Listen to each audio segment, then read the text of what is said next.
am Iranian, and there is a lot going on in my homeland right now. So I'm going to read a quick poem by Hafez just to start us off. Yes. And this one is called Dropping Keys. The small man builds cages for everyone he knows, while the sage, who has to duck his head when the moon is low, keeps dropping keys all night long for the beautiful rowdy prisoners.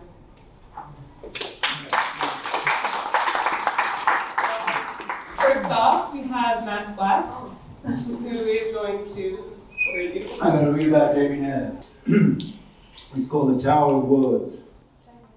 Behind pale blue English eyes are volatile inner life. Like the underside of a cloud might be a seething mass of angels fighting among themselves to be at the center of the head of a pin. Or Kali with her garland of skulls waving from the wall. Sinuous contours of Ganeshi's golden trunk, more Hindu than Zen. And yet the soundtrack for this movie is Japanese. Clash of steel on steel, what a cut to the bone reveals. Screams of men and horses as a thousand samurai collide on a dusty plain. Now playing in a brain that has known the sensation of being seated on a throne of blood. A meteor, fluorescent green, passed over Sagaponic Beach on an Indian summer afternoon, the first of several signs and portents for that dark year, 2001. While Casmin napped in the sand, Jamie swam into the rip and almost went out with the tide.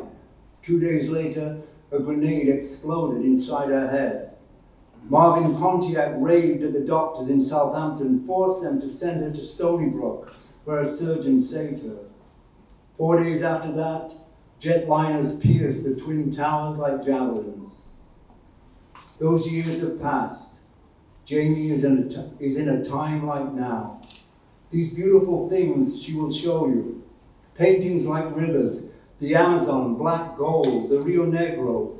Paintings like stars breaking away into new constellations. Streaks of blood, tongues of flame, medieval tapestry spun with golden thread. Dancers wrestling snakes. David Rattray, peerless in feathery mask. Banners unfurling at pagan rituals. Delicate cloven feet of the muse imprinted on canvas, long body stepping from a shower, fresh as cut flowers, beauty snared in a stoked paint. The trapeze artist flies back and forth above the long single mark that flexes and shifts shape like water cut by an oar. The artist in furious flight above the canvas, flying white, a pagan praying druidic to the sun. Carving out the line, sailing to Byzantium in a harness of her own design, is a gun carriage, royal carriage, rolling to each compass point on custom ball bearings until the mark is struck, the painting made. Paintings simple as Blake's songs of innocence are simple, spearing our eager eyes with bright Buddhist colors, raging forest fires or prayer flags fluttering on Tibetan mountains, the blue flame and the green and the red, burning with the fierce conviction of their maker. Consider them lilies struck by cannon fire in a fury of spring, the green fuse that pumps life into the flower, and then it's autumn. Jamie chasing conies through Sussex fields, her lurcher striding ahead through a canopy of elms, colonized by loud complaining rooks, somewhere in the vicinity of T.E. Shaw's garden shed. Mist drifts off over October feels like smoke, stubble splashed with bright blood when the rabbit was struck by a load of 20-gauge shot. The artist used the fur for brushes, fashioned them from maidenhair, bristles of badger and bear, Phylochorus plants, skunk tails, pinion feathers of a condor, dried mandrake and John the Conqueror, weapons-grade nylon, hand-tooled in Japan. He makes his own brushes, I guess. Okay, let's go.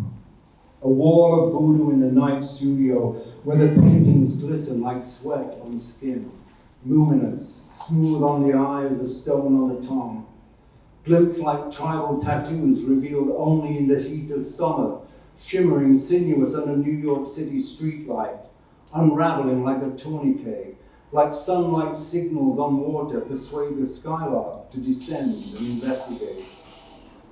Cranial gates slide open, smooth as lock gates on an English canal. A long liquid descent of wild ideas, Swahili coladas, savage, unprincipled, princely, sublime. The heart breaks out of its cage and sails out the window.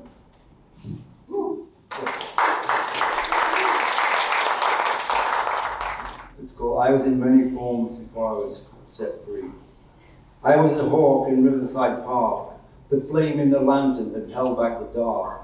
I was a commander of men and ships. Walt Whitman kissed me on the lips. I was fox and leopard, coyote trickster. On a park bench in Wales, Dylan's solitary mister. I was an unredeemed prayer on the killing floor, a broken hinge on the palace door. I was the beggar who hated loud money, the bee that drowned in succulent honey. I was a diamond without a flaw, the pearl that robbed the oyster raw. I was the man who brought calamity in. I invented original sin. I was a bed of nails, the light that fails, a hangman's rope, a ponytail. My last name. When I was asked to read, I didn't say, I don't think I can because I'm terrified. I said, I don't think I can because I have theater tickets. And both were true, both are true, so I'm going to read and run. And the saving grace is that these aren't my poems. I'm going to read two short poems. One is by Patrizia Cavalli, who died in June. And I was just thinking of her, so she came to mind. This doesn't have a title. I cannot love what you are. No, what you are is indeed a mistake. But there is in you a grace that surpasses what you obstinately are, something that's yours and doesn't belong to you, in you from the start but separate from you, that draws inwards, that draws towards you cautiously, afraid of its own uncontainable splendor. That's that. And this is a short poem by Ron Paget. Jim Jarmusch couldn't be here. I'm kind of his lame surrogate, but he was a pal of Ron Paget's, as many of you probably know. And this is a short one too, called History Lesson. I think that Geoffrey Chaucer did not move the way a modern person moves. He moved only an inch at a time in what we call stop action. Everyone in his day moved like that, so they could be shot into a tapestry, but also because time moved in short lurches and was slightly jagged and had fewer colors for them to be in. But that was good. Humanity has to take it one step at a time. Thank you.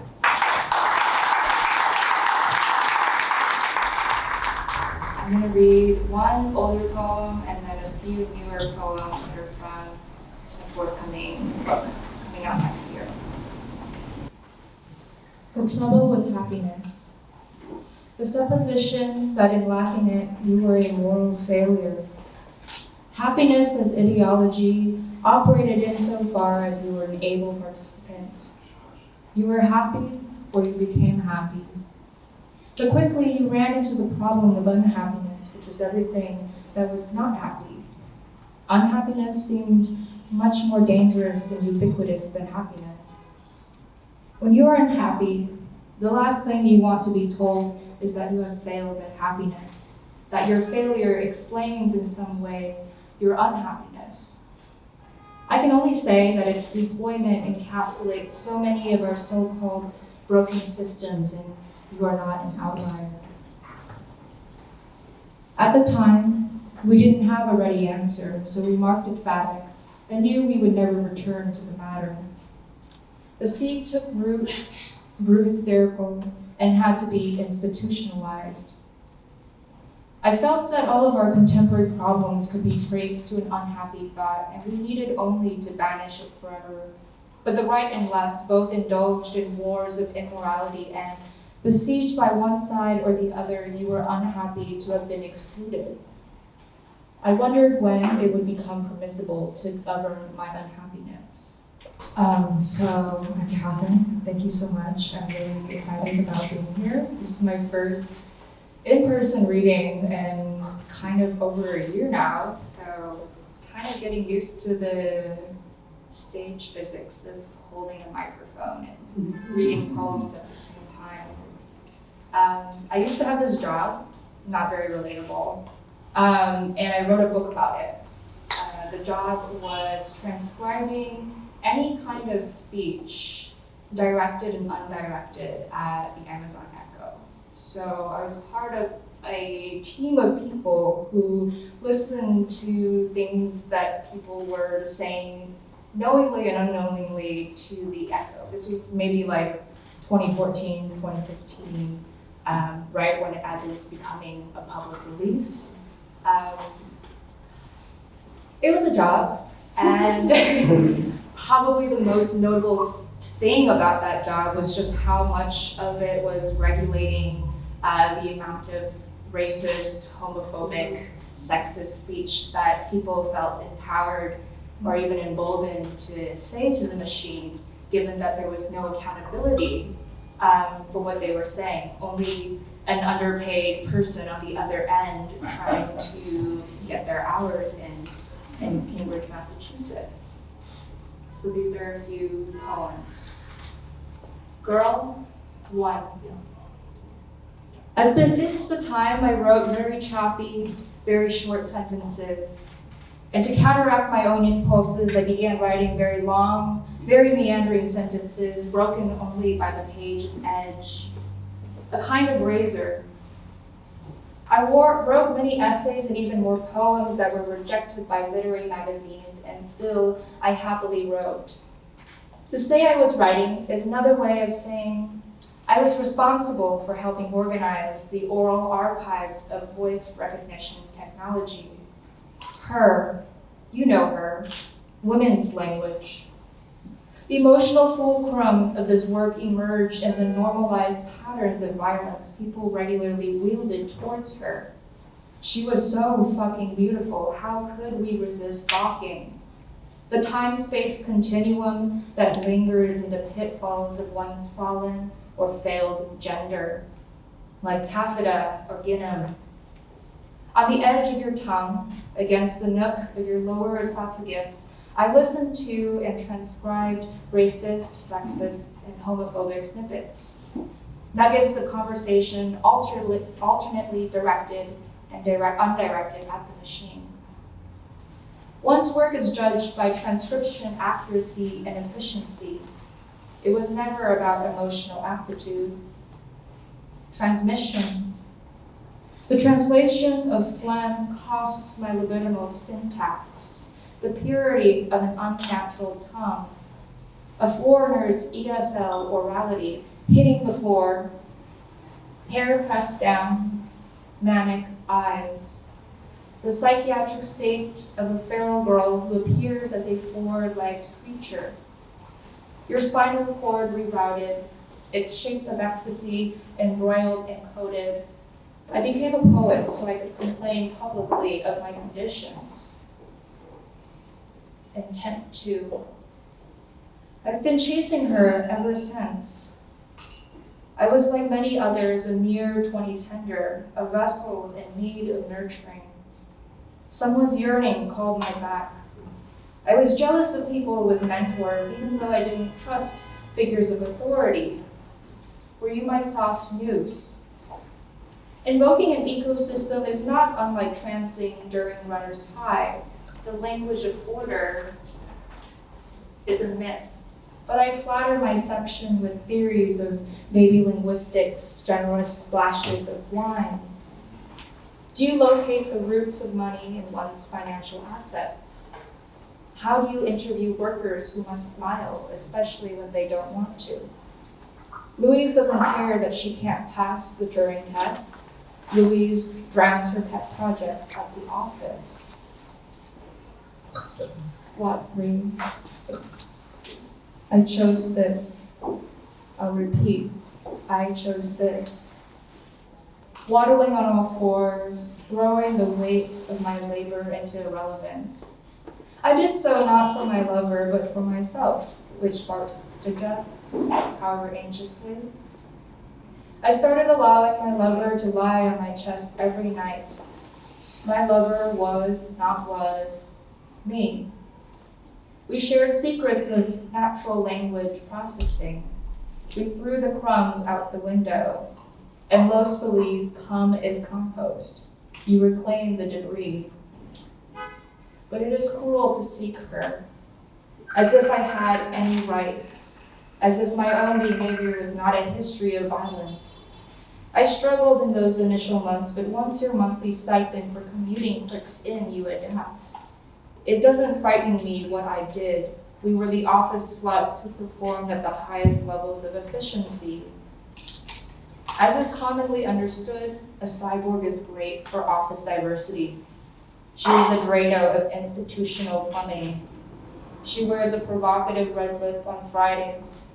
On Monday through Thursday, neutrals, rounds.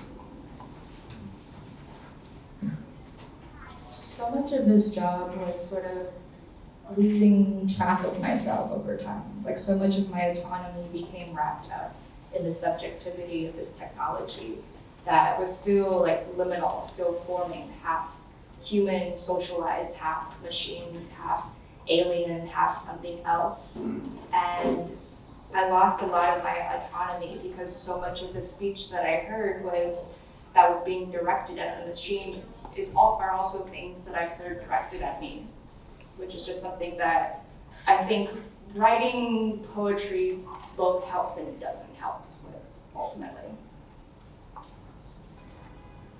4. A series of utterances makes a conversation. Conversation begins and ends informally. All depends on whether or not speech is directed at her, whether it is legibly heard. If an utterance is lopped off, maybe the signal is lost, or the speaker steps out of range, or something louder overshadows your voice, or a dog barks, then it is discarded. But you don't want too many either. Emails from data scientists crowd my screen. Are you sure you're working? If there are words unsure, did you try these accents, non-native, define white? Empirically speaking, an utterance contains gender, age, and nativity. Sometimes one transcriptionist has marked the speaker as female, and a second transcriptionist has marked the speaker child, so it is discarded. Okay, this is key. Only human speakers make utterances. Every so often I recognize a quote from a movie. Frankly, my dear, I don't give a damn that someone has marked as male, adult, native. And though the misidentification amuses me, it soon confirms a truth I've always known. A man's voice is always a human's voice. I notice in myself the tendency. Over time, my transcription rate slowly falls in the performance ranking list, updated every Tuesday. A year from now, I could still be here. An action, cracked coughs. Time is an electronic river. Our suspect passes through the temporal junction before they are converted into digital currency. At a loss for profit. Disembodied representation feels like a thrifted, itchy dress, a zipper rash you'll still wear to pride. Upon finishing a book I long avoided, I read it in reverse. I skipped words. Something unwound in the spine of the book, bricks tumbling off a truck. I bit my tongue for kicks, turned up the volume, sent the risky text. The occurrence that afternoon of a shifting sky, piecing the text. It wasn't going to add up. You already have the pieces, and all that's left is to predict the future. State something meaningful. This isn't a conversation I'm capable of having. Sometime, years from now, you'll place them on a shelf, the refrigerator arc of an inadequate, non-native speaker. Don't worry, they'll be donated to Goodwill.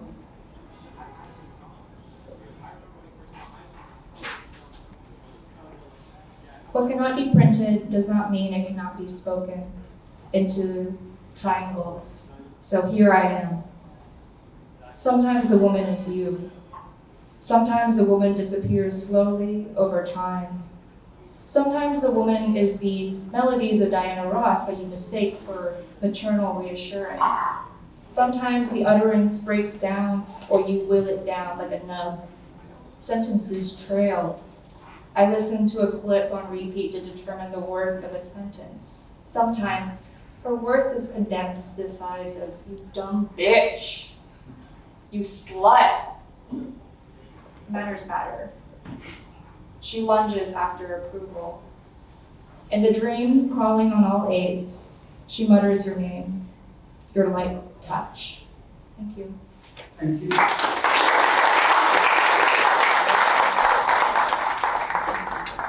Hi.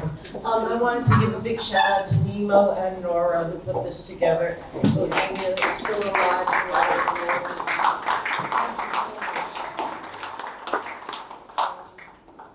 I have to take off my glasses so I can see. Invocation. Think about something other than your career or lack thereof. Your romance, your health, your finances, your past, or your future. Observe and empathize with another sentient being. Nurture your body any way you can. Expand your mind, except with superstition. Give up one vice or cultivate another, which you will drop as soon as possible. Walk more, either on concrete or preferably earth. Get a landline and unplug your devices for one entire day. Help someone. It can be easy as listening or carrying a grocery bag. Contemplate a mercy fuck. The benefits might surprise you. Seek community for sustenance. From morning to night, consume no food that is white. Next, a poem about Old Brooklyn Taxi. Once upon a time, checker cabs darted across bridges, faster than a speeding express train. 1969, not the moment for teeny boppers, mini-skirted, stoned, on a midnight local, nervously riding home. In the cab's darkness, you were safe and cosseted. This was in another century. Before crosstown crawls and Broadway blockage, up until 1994, the cabbie patiently waited until the female inserted her key in the door. Call it chivalry, safety, street security. Today, few insouciant waves hail the yellow fleet, slowly strangulated by greedy businessmen, taxes, fleets of new cars that we hail with our ever-present phones. The driver will not, cannot leave the motor running for a quick score 2 flights up. The backseat will never overflow with bodega blooms brought upon a sudden whim. Speaking of which, does anyone ever have sex in an Uber? Thank you, lovely New York City cabbie who returned my bag crammed with cash, a pearl necklace, and a half ounce of indica, and then refused any reward. And thank you, Pervo cabbie, who drove me to the old Navy Yard, scared me to hell, but then unexpectedly decided not to rape me, silently drove me home through empty Brooklyn streets. Oh, yellow taxi killed off by greed and technology. For decades, your presence brightened city streets. First, they turned you green if you dared to leave Manhattan. And now you are going, priced to impossible heights, though none of this lucre reaches the driver. Soon you will be a nostalgic footnote like Gem Spot, Egg Creams, The Village Voice, and Subway tokens. We are left with Uber, Via, Lyft, acronyms for anonymity. Still we have the crumbling, bumbling MTA, lurching through aging tunnels, and eventually getting us there. And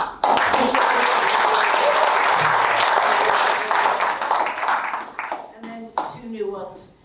I was in a place in France called Menton, which is very famous because it was where André Gide hung out a lot. I was there twice, and everything of André Gide was closed, once because of COVID and once because of bad luck. The poem is The Frivolous Prince, Jean Cocteau, 1889-1963.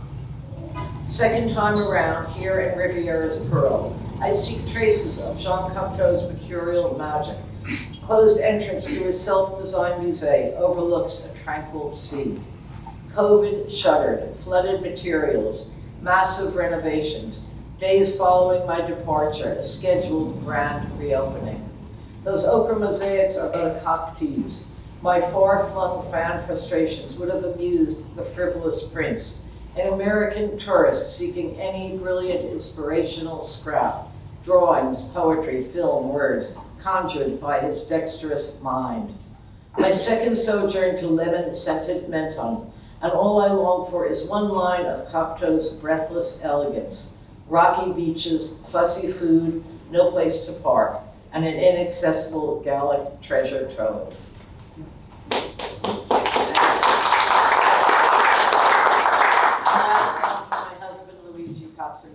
In the back. Hey, Luigi. Soncino Corn Song, and that's a town that we live in northern Italy, which is very small and surrounded by cornfields. If, when you are far from roads, the constant thrum of whizzing cars, if you can surrender to sultry silences, if you can pause, breathe, carefully, listen, sometimes, somehow, growing corn's verdant song echoes over planted fields. First, the sibilant exhale as seedlings pierce plowed and furrowed earth, and then transmutes to the clear whistle of flat unfurling leaves.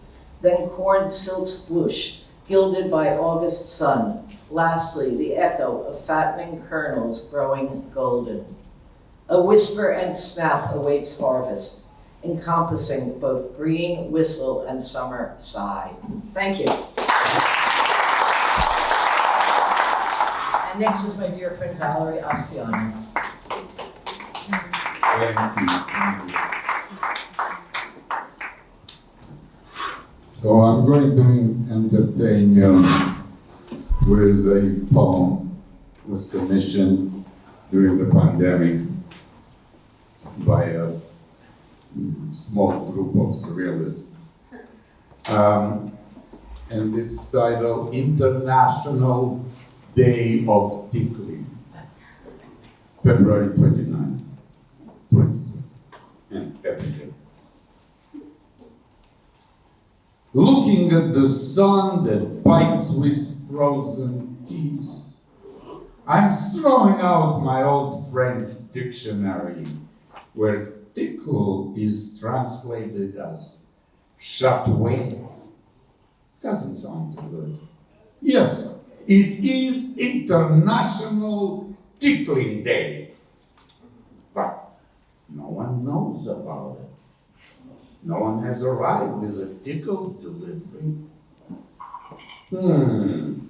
I'll probably have to go out in the street and inform them and ask some passerby to tickle me. Tickle me, please.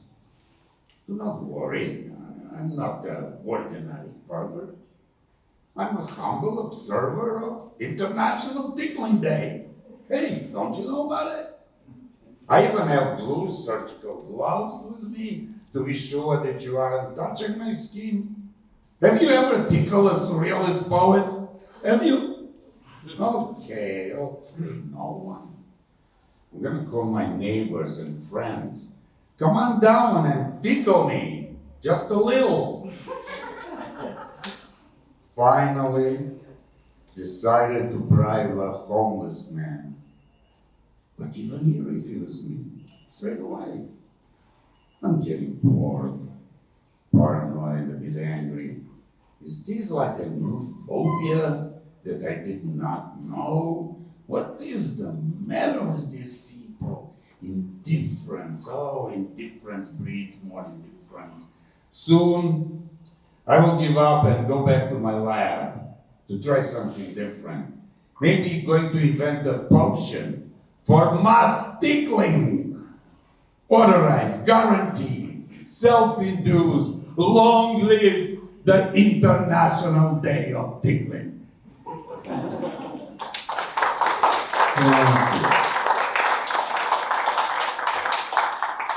So, maybe I'll read you some sort of intellectual thoughts. Ladies and gentlemen, the late Andy Warhol. So this is a poem about a little known thing that it's somewhere in the 60s. Somebody commissioned him to paint some portraits in a world exhibition, and Andy painted about 6 or 7 mafia bosses. And they flipped out. So somebody came at night and covered them with silver. And I don't think they exist or too little documentation about that. When the clock strikes midnight, Andy eats Campbell's tomato soup. He stops only when he is totally full. Andy prints mafia bosses' mugshots. Come on, they are concealed by silver paint and gold. Red screen for electric chair. Red screen for the cows. Red Volkswagen bar. Wallpaper with amazement on the side.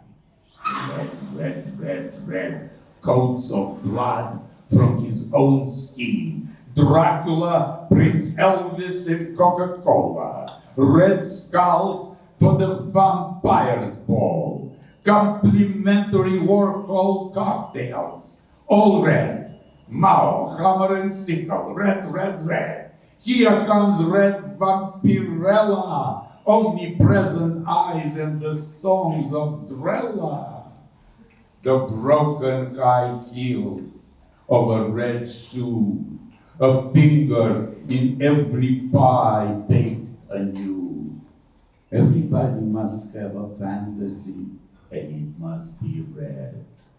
His was sex with a red violoncello, exploding plastic, inevitable S&M. Strange creature surround him. Life is just another party at the silver factory.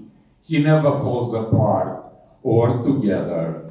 One day, Andy just slipped away, unfeeling, appealing, revealing. Andy.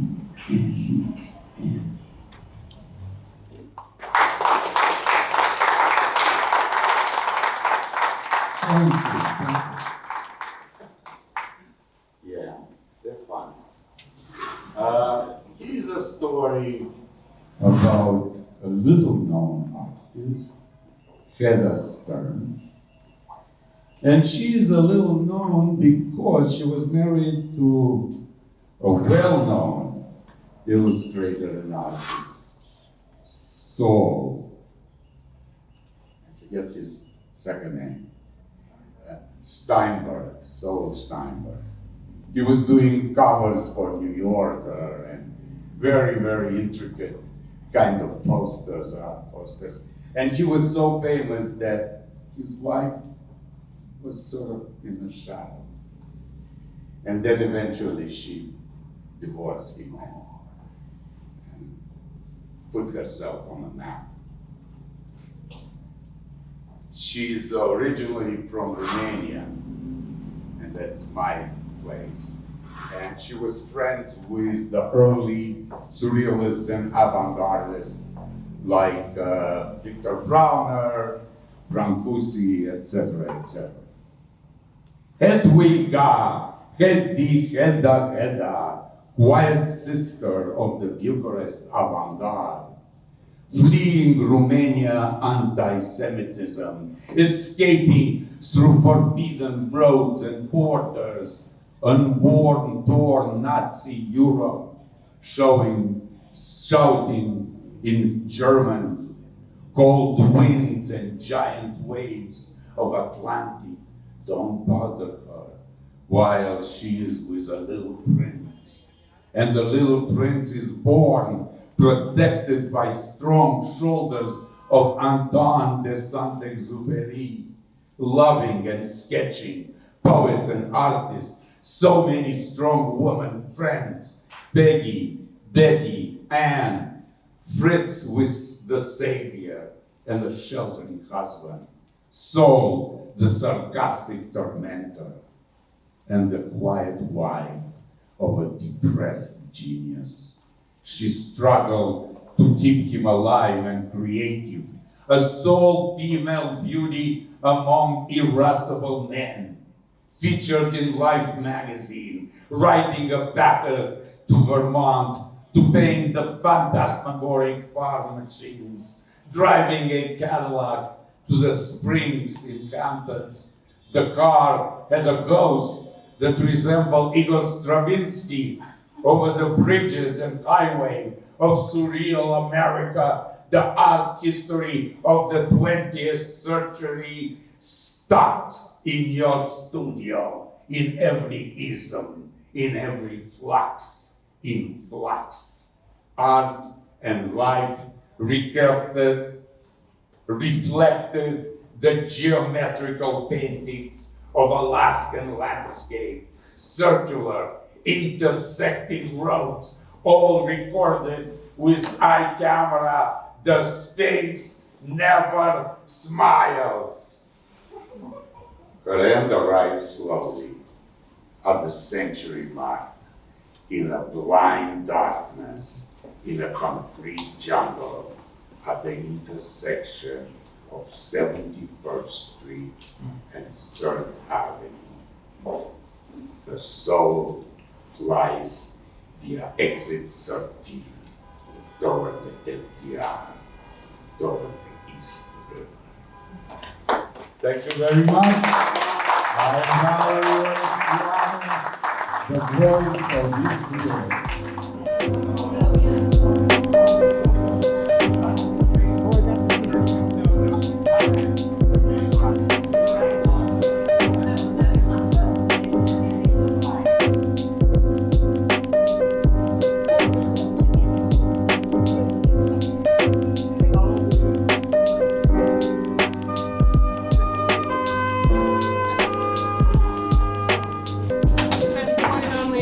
Jamie Nares.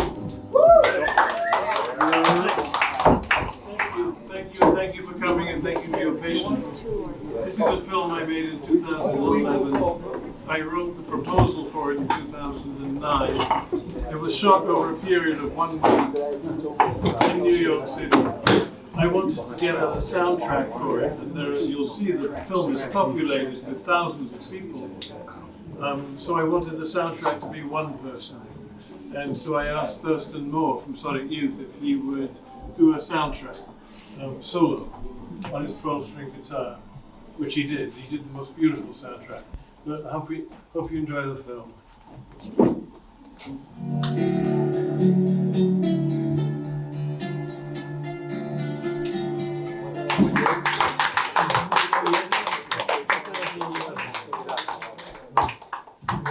We would lower it a tiny bit if it was too dark to try and get a little bit more light.